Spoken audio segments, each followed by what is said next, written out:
আমরা চলে এসেছি বৃত্তের পরিধি সংক্রান্ত 2026-এর মাধ্যমিক পরীক্ষার সম্ভাব্য গাণিতিক সমস্যার সমাধান নিয়ে। প্রথমেই আমরা জানব বৃত্তের পরিধির সূত্রটা কি। না, এটা হচ্ছে 2 পাই আর।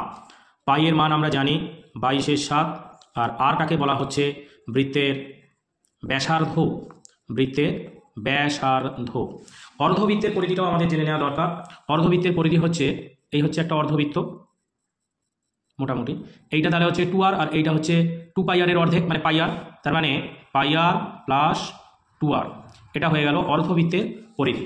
এই সূত্র অ্যাপ্লাই করে আমরা মোটামুটি কিভাবে অঙ্কগুলো করা যায় একটু দেখব। এবার আমরা চলে আসছি এর অ্যাপ্লিকেশনে। এখানে একটা অঙ্ক রয়েছে। একটি অর্ধবৃত্তাকার মাঠের পরিসীমা দেওয়া আছে 108 মিটার। তাহলে মাঠের ব্যাসের দৈর্ঘ্য কত? আমরা ধরে নিচ্ছি ব্যাসার্ধ হচ্ছে, মাটির ব্যাসার্ধ আমি ধরে নিচ্ছি আর মিটার। ঠিক আছে, তাহলে ব্যাসার্ধ যদি আর মিটার হয় তাহলে অর্ধবৃত্তাকার মাঠের পরিসীমাটা কত হবে? তাহলে পরিসীমাটা কত হবে না পাই আর প্লাস 2r মিটার।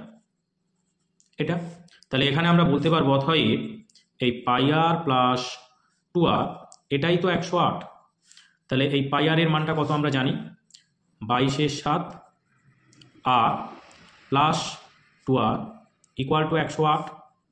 তাহলে এখানে যদি ক্যালকুলেশন করা হয় তাহলে আরটাকে কমন নিয়ে নাও, পড়ে থাকে 22/7 প্লাস 2 ইকুয়াল টু 108। তাহলে এখানে আমরা আর ইন্টু 7 22 প্লাস 7 দুগুণে 14 ইকুয়াল টু 108। তাহলে আর এর মানটা কত দাঁড়াবে 108 ইন্টু 7 ডিভাইড যোগ করলে হচ্ছে 36, 3 36 108। তার মানে এখান থেকে আমরা পেলাম আর ইকুয়াল টু 21। অতএব আমাদের চেয়েছে কি, আমাদের চেয়েছে ব্যাসের দৈর্ঘ্যটা কত। তাহলে ব্যাস equal to 2r equal to 2 গুণিতক 21 মিটার সমান 42 মিটার। তাহলে ব্যাসের দৈর্ঘ্যটা কত হবে না 42 মিটার। তাহলে আমরা অঙ্কটা কী করলাম, একটা অর্ধবৃত্তাকার মাঠের পরিসীমা দেওয়া আছে 108, তাহলে তার মাঠের ব্যাসের দৈর্ঘ্যটা কত। তাহলে এইভাবে আমরা ক্যালকুলেশনটা করব। দ্বিতীয় অঙ্কটা আমরা দেখছি। একটি চাকার পরিধি দেওয়া আছে ও ব্যাসের দৈর্ঘ্যের অন্তর বলেছে 75 সেন্টিমিটার। তাহলে উহার ব্যাসার্ধের দৈর্ঘ্য কত? উহার ব্যাসার্ধের দৈর্ঘ্য কত? আমি এখানে ধরে নিচ্ছি চাকার ব্যাসার্ধটা কত। না, ব্যাসার্ধ হচ্ছে আর সেন্টিমিটার। ধরে নিচ্ছি চাকার ব্যাসার্ধটা হচ্ছে আর সেন্টিমিটার। তাহলে আমি এখানে পরিধিটা কত পাবো না, পরিধিটা পেয়ে যাব 2 পাই আর সেন্টিমিটার। আর ব্যাসটা তো আমরা জানি 2r সেন্টিমিটার। তাহলে এখানে আমরা বলতে পারি 2 পাই আর মাইনাস 2r ইকুয়াল টু, এটাই তো 75, এটাই 75 নয় কি?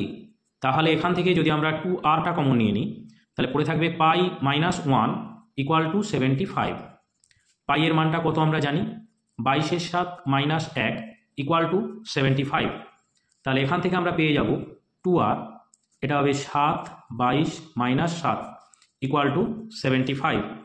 তাহলে এখান থেকে 2r এর মানটা আমরা পাবো, একদম ডাইরেক্ট আরই করে দিচ্ছি, 75 ইন্টু 7 ডিভাইড বাই নিচে 2 থাকবে, 22 থেকে 7 বাদ গেলে 15, তাহলে 5 15 75, 5 7 35/2। তার মানে আর এর মানটা আমাদের এখানে দাঁড়াচ্ছে 17.5। সুতরাং আমরা উত্তরটা লিখতে পারি, অতএব চাকা ব্যাসার্ধ সমান 17.5 সেন্টিমিটার। তাহলে আমরা চাকার প্রথমে ব্যাসার্ধটাকে ধরে নিলাম, পরিধি বার করলাম, ব্যাস বার করলাম, দুটোর অন্তরফল সেটাই 75, এবং সেইখান থেকে আমরা ক্যালকুলেশন করে আর এর মানটা পেয়ে গেলাম 17. আরেকটি অ্যাপ্লিকেশন এখানে দেখা যাচ্ছে, বলেছে দুটো বৃত্তের পরিধির অনুপাত দেওয়া আছে 2:3 এবং তাদের ব্যাসার্ধের অন্তর হচ্ছে 2 সেন্টিমিটার। তাহলে বৃত্ত দুইটি ব্যাসের দৈর্ঘ্যটা কত? তাহলে আমি ধরে নিচ্ছি যে একজনের মনে করা যাক ব্যাসার্ধ বা প্রথম বৃত্তের ব্যাসার্ধ আমি ধরে নিচ্ছি আর। তাহলে দ্বিতীয়টির ব্যাসার্ধ কত হবে না আর প্লাস 2। তাহলে এখানে যে অনুপাতটা দেওয়া আছে প্রথমটার পরিধি কত হবে 2 পাই আর ডিভাইড বাই দ্বিতীয়টার পরিধি কত হবে 2 পাই আর প্লাস 2। এইটাই তো অনুপাতটা দেওয়া আছে 2:3। তাহলে এখান থেকে আমরা যদি এবার ক্যালকুলেশন করি তাহলে কি পাবো, এইখান থেকে দেখো 2 পাই কেটে যাবে, এখানে একটা 2 পাই আছে, এখানে একটা 2 পাই আছে, তাহলে এটা কেটে গেল। তাহলে পড়ে থাকবে কি 3 into R, 3r equal to 2r plus 2 দুগুণে 4। তাহলে যদি 3r মাইনাস 2r করা যায় ইকুয়াল টু 4। তাহলে এখান থেকে আমি পাবো r ইকুয়াল টু 4।